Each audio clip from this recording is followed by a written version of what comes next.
Bienvenue dans la psy du business. Moi, c'est Marie Marchand, psychologue, docteur en psychologie et coach pour entrepreneurs. Dans ce podcast, on explore la face cachée de l'entrepreneuriat, ce que ta psychologie fait à ton business et ce que ton business révèle de toi. La psy du business, là où le business rencontre la psychologie. Tu as lancé une offre, elle n'a pas décollé comme tu l'espérais, ou tu as essayé un format de contenu pendant quelques semaines, les résultats étaient là, mais pas au niveau attendu. Ou alors tu as testé une façon de prospecter, une nouvelle plateforme, un positionnement légèrement différent.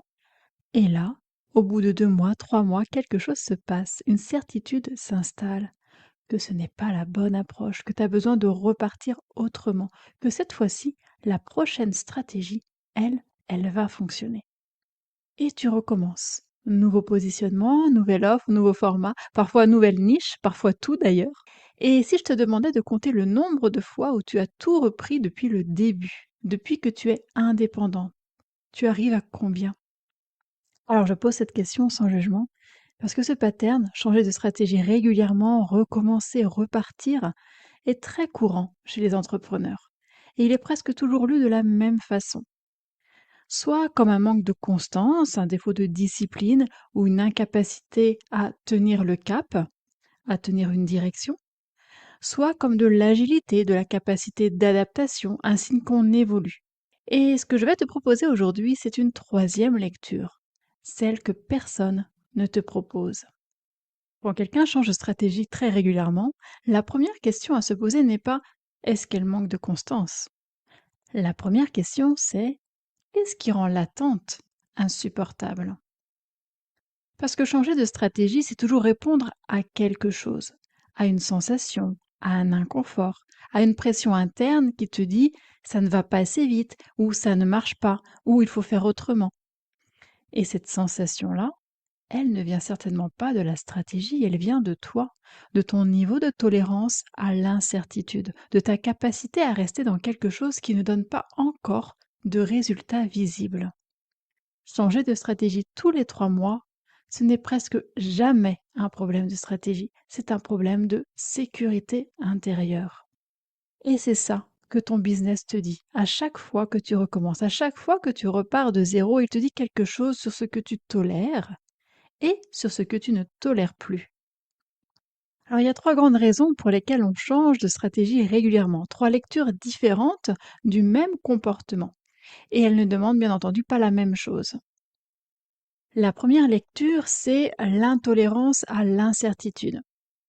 Une stratégie prend du temps à produire des résultats, souvent plusieurs mois, et pendant ce temps, il ne se passe rien de visible, ou alors pas assez. Et le silence des résultats ressemble à quelque chose de menaçant.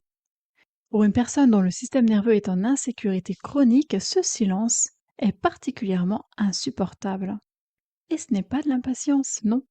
Selon moi, c'est de la peur que ça ne marche pas, de la peur que, d'avoir choisi peut-être la mauvaise voie, la peur que le temps passe soit du temps perdu.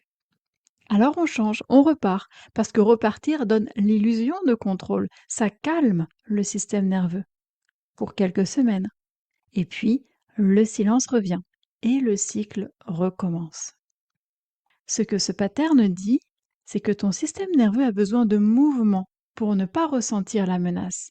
Le problème ne vient donc pas de la stratégie, mais de l'inconfort de l'attente.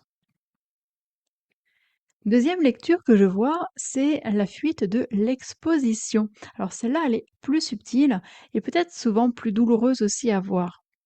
Une stratégie qui commence à fonctionner, c'est une stratégie qui commence à t'exposer.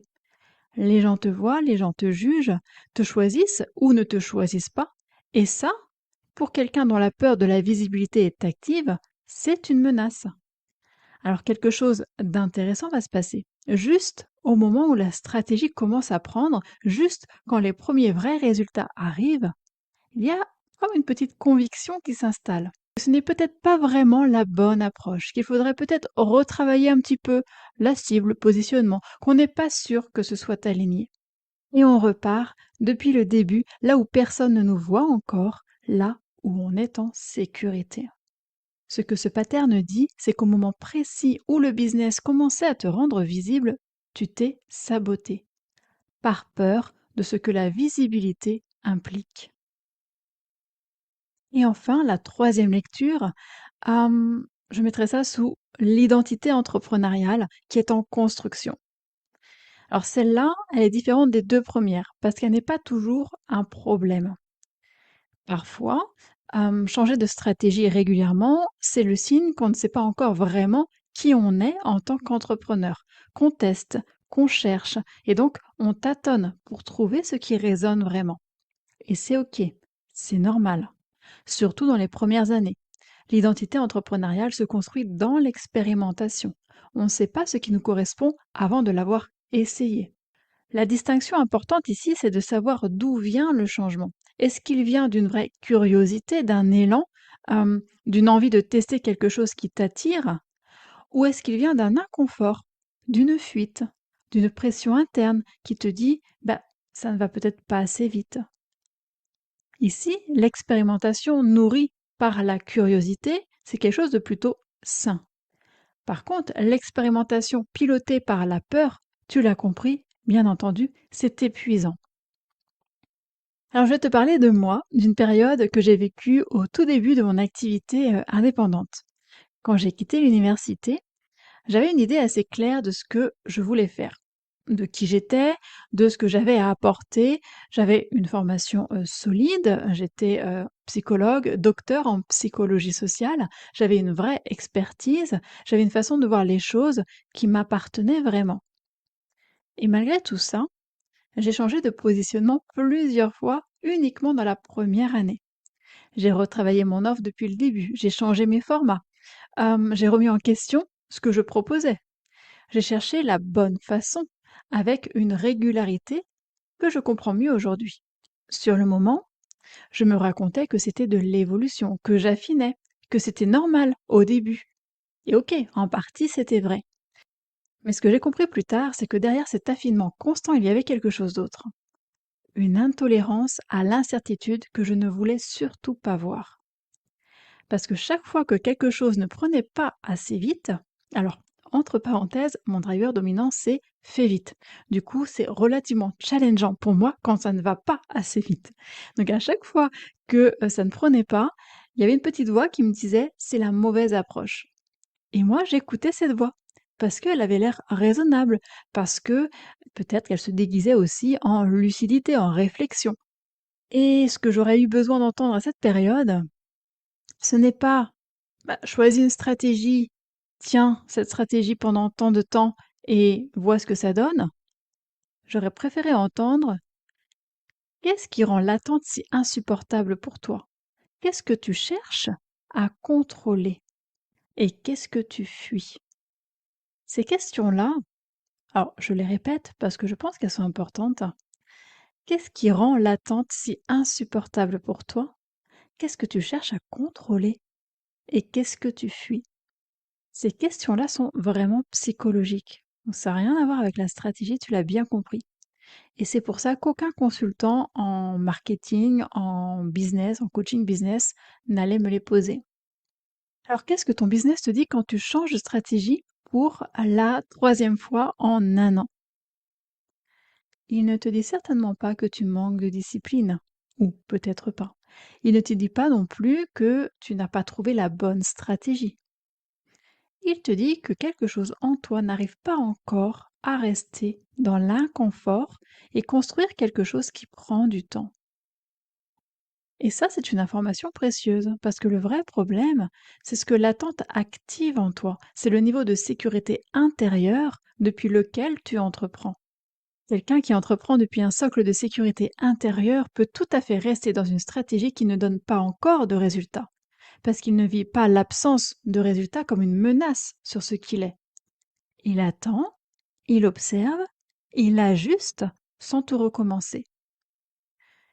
A contrario, quelqu'un qui entreprend depuis l'insécurité, chaque silence est une preuve que ça ne marche pas. Chaque semaine sans résultat visible est une semaine de trop. Et la seule façon de calmer ça, c'est de faire quelque chose, n'importe quoi, et de préférence quelque chose de nouveau. Alors la question clé de cet épisode, la dernière fois que tu as eu envie de changer de stratégie, qu'est-ce qui avait rendu l'attente insupportable exactement? Est-ce que c'était une vraie information purement business stratégique, quelque chose donc de concret qui prouvait que l'approche ne fonctionnait pas? Ou est-ce que c'était une sensation, un inconfort, une impression que ça n'avançait pas assez vite? Peut-être, je ne sais pas, une comparaison sur les réseaux qui avait mal tourné, ou un mois plus difficile que les précédents. Je ne te demande pas, bien sûr, de ne jamais changer de stratégie, hein. Je te demande de savoir d'où vient le changement. Parce que si c'est une vraie information, changer est intelligent. Par contre, si c'est ton système nerveux en insécurité qui décide à ta place, tu l'as compris, changer ne changera rien. C'est toujours par là que ça commence. Si tu veux aller plus loin, abonne-toi et laisse un avis. Tu peux aussi me retrouver sur Instagram pour continuer la conversation. La psy du business, là où le business rencontre la psychologie. À très vite!